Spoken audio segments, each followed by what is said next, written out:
దేవాంశ్ పేరుతో ఉన్నటువంటి ఒక స్నానఘట్టానికి సంబంధించిన అంశం ఇప్పుడు సోషల్ మీడియాలో వైరల్ అవుతున్న నేపథ్యంలో సాక్షి ఒక కథనాన్ని ప్రొజెక్ట్ చేసింది.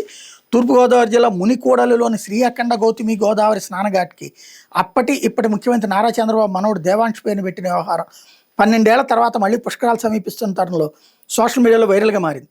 చంద్రబాబు ఆయన కుమారుడు లోకేష్ను ప్రసన్నం చేసుకోవడానికి స్థానిక ఎమ్మెల్యే బత్తుల రామకృష్ణ చూపిన అత్యుత్సాహంతో తాజాగా వెలుగు చూసిన వ్యవహారంపై హిందూ ధార్మిక సంస్థలు తీవ్ర ఆగ్రహం వ్యక్తం చేస్తున్నాయి.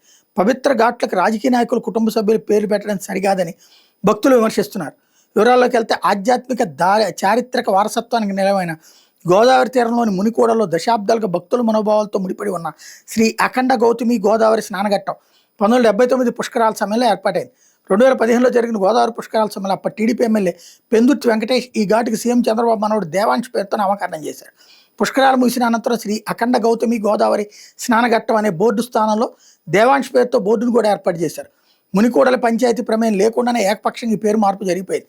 అయితే రానున్న పుష్కరాల నేపథ్యంలో స్థానిక ఎమ్మెల్యే బత్తుల బలరామకృష్ణ ఘాట్ని సందర్శించారు. రాబోయే పుష్కరాలకు దేవాంశ్ ఘాట్ అని ఆదర్శంగా ఒక మోడల్గా అభివృద్ధి చేయాలని ఉప ముఖ్యమంత్రి పవన్ కళ్యాణ్ ఆదేశాలు ఇచ్చారని, ₹1 కోటితో అభివృద్ధి చేస్తామని ప్రకటించారు.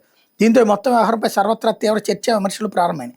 సోషల్ మీడియాలో ఇప్పుడు ఈ విషయం వైరల్ అయ్యి వివాదాస్పదంగా అవడంతో లోకేష్ చేతులు గాలేక ఆకులు పట్టుకుని జొన్నగా వ్యవహరించారు.